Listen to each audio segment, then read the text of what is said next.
கிரீடம் ஹேண்ட்ஸுக்கு வணக்கம். Chennai super Kings ஒரு சூப்பரான ஒரு வெற்றி அப்படிங்கிறத நம்ம பதிவு செஞ்சே ஆகணும்.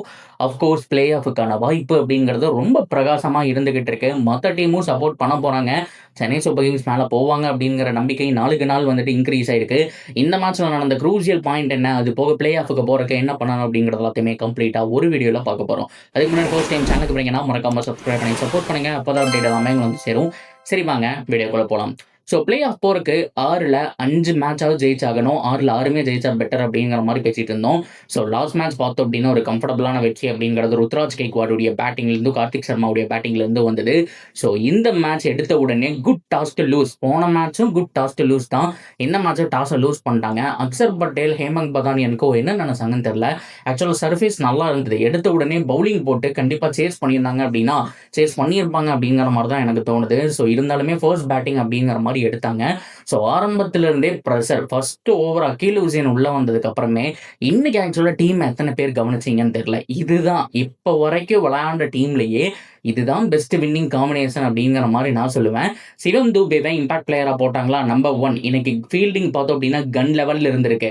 ஸோ எந்த ஒரு மிஸ்கேட்சும் இல்லை, நீட்டாகவே பண்ணாங்க அப்படிங்கிற மாதிரி நம்ம சொல்லி ஆகணும்.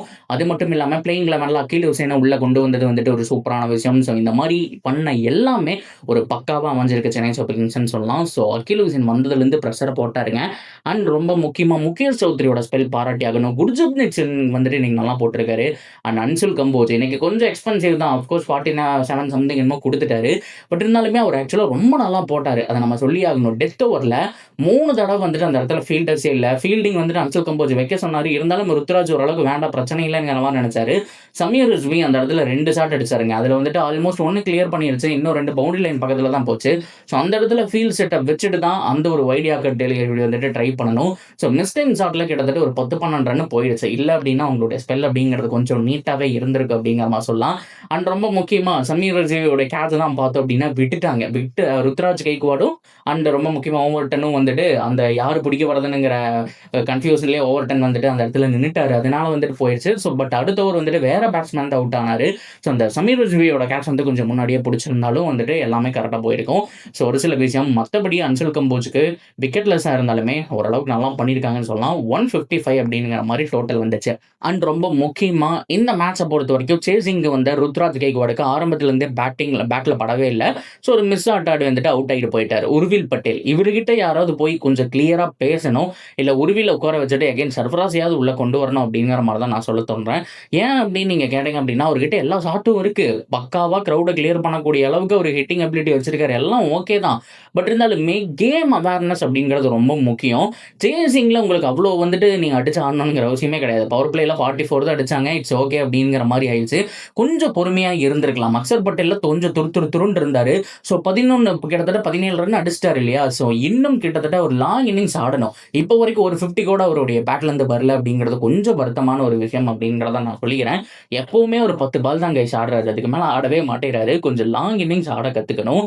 அண்ட் ரொம்ப முக்கியமாக சஞ்சு சாம்சனை பற்றி பேசுறதுக்கு முன்னாடி கார்த்திக் சர்மா பெஸ்ட் ஃபைண்டுங்க. நம்பர் 4 ஸ்பாட்டில் சிஎஸ்கேக்கு கடந்த 3 வருஷம் 4 வருஷமாக யாருமே இல்லைன்னு நம்ம நினச்சிட்டு இருக்கும்போது வந்திருக்கிறாரு. அம்பத்தி ராய்டோ அண்ட் ரொம்ப சுப்பிரமணியம் பத்ரிநாத் இவங்கெல்லாம் மிடில் ஓவர்ஸில் எப்படி வந்துட்டு கொஞ்சம் கேரி பண்ணி கொண்டு போவாங்களோ அந்த டேலண்ட்டை கார்த்திக் சர்மா கிட்ட பார்க்குறேன். மைக்கர்ஸி சொல்லும்போது யாருமே நம்பலை, நானும் கூட நம்பலை.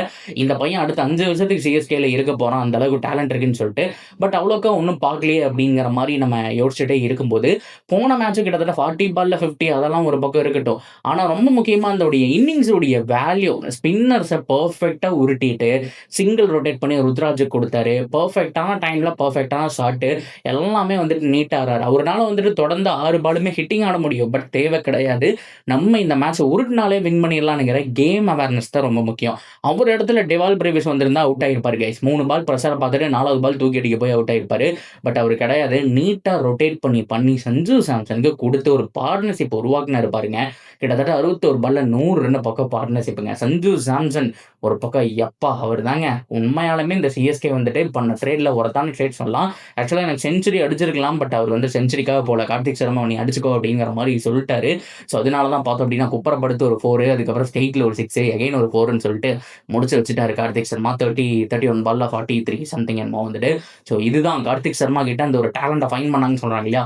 இது செகண்ட் பேட்டிங். எப்போ ஃபர்ஸ்ட் பேட்டிங் சான்ஸ் கிடைக்குதோ அப்போ பாருங்க ஒரு கம்மி பால்ல ஒரு 25-30 பால்ல 50 அடிக்கக்கூடிய எபிலிட்டி அவருக்கு இருக்கு. பட் சேசிங்ல எடுத்துட்டு போகணும். நம்ம விக்கெட் விழுந்துருச்சு அப்படின்னா, டெவால் பிரேவிஸ், அப்புறம் சிமம் துபே இம்பாக்ட் பிளேயரா வருவாரு. அப்புறம் ஜேமி ஹோட்டன், அகீல் ஹுசைன் தானே. ஸோ விக்கெட் விழக்கூடாது, ஈஸி டார்கெட் தான், உருட்டியே ஜெயிச்சிடலாம் அப்படிங்கிற மாதிரி அவங்களுக்கு தெரிஞ்சிருச்சு அப்படின்னா, நீட்டா கேம் எடுத்துட்டு போறாரு. So Karthik Sharma back to back pinning shot அப்படிங்கிறத வந்துட்டு பண்ணி கொடுத்துருக்காரு. குட் பார்ட்னர்ஷிப்பும் ஒரு மேட்ச் ருத்ராஜ் கூட, ஒரு மேட்ச் சஞ்சு கூட பில்டு பண்ணி கொடுத்துருக்காரு.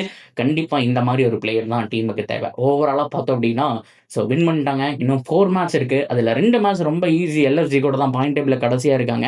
பட் அவ்வளோ ஈஸியாக எடுத்துக்காம கொஞ்சம் வந்துட்டு எஃபெக்ட் பண்ணும். இந்த இந்த ஆக்சுவலாக இந்த 2 மேட்ச்மே பவுலிங் ஷானரி 160க்குள்ளே சுருட்டி வின் பண்ணுறது அப்படிங்கிறது இது வரைக்கும் சிஎஸ்கே தோத்ததே இல்லை கடந்த ஒரு 5 வருஷத்தில் அப்படிங்கிற மாதிரி சொல்லலாம். 13 தடவை வந்துட்டு ஜெயிச்சிருக்கிறாங்க. 13 தடவை விளாண்டு 13 தடவை ஜெயிச்சிருக்காங்க. ஸோ அப்படி பார்க்கும்போது ரொம்ப முக்கியமாக இந்த மாதிரி பவுலிங் அட்டகாசமாக பண்ணும்போது, ஸோ கண்டிப்பாக டீமுக்கும் அந்த ஒரு பலன் அப்படிங்கிறது கிடைக்கும். ஸோ எல்எஸ்ஜியை முடிஞ்ச அளவுக்கு அவங்க டிஃபீட் பண்ணி 2 அவுட் ஆஃப் 2 வின் பண்ணிட்டாங்கன்னா, ஸோ அதுக்கப்புறம் வந்துட்டு எஸ்ஆர்ஹெச், ஜிடி தான். 2ல 1 தோத்தா கூட பரவாயில்ல, 1 சூப்பராக ஜெயிச்சா அப்படின்னா சிஎஸ்கேக்கு வாய்ப்பு. ஏன்னா மேலே இருக்கிற டீம்ஸுக்குள்ளேயே கிட்டத்தட்ட மேட்சஸ் இருக்கு. ஒருத்தர் தோத்து தான் ஆகணும், ஒருத்தர் ஜெயிச்சு தான் ஆகணும். ஸோ கண்டிப்பாக எல்லாருமே ஒரு கட்டத்தில் ஒரு 16 வந்து நிற்பாங்க. நெட் ரன் ரேட்டோட இருந்தது அப்படின்னா சிஎஸ்கேக்கு அமோக வாய்ப்பு. சிஎஸ்கே பண்ண வேண்டிய விஷயம் அவங்களை எல்லாம் விட்டு தள்ளிட்டு 4 அவுட் ஆஃப் 4 வின் பண்ணணும்னு சொல்லிட்டு மீதி இருக்கக்கூடிய 4 மேட்சுமே பார்க்கணும். ஸோ மற்றபடி எல்லாமே ஓகே அப்படிங்கிற மாதிரி தான் சொல்வேன். ஸோ இதை பற்றின கருத்துக்கள் நீங்கள் கமெண்ட்டில் சொல்லாமல் இந்த மாதிரி இன்னொரு வீடியோ வந்து மீட் பண்ணுறேன். See you soon guys.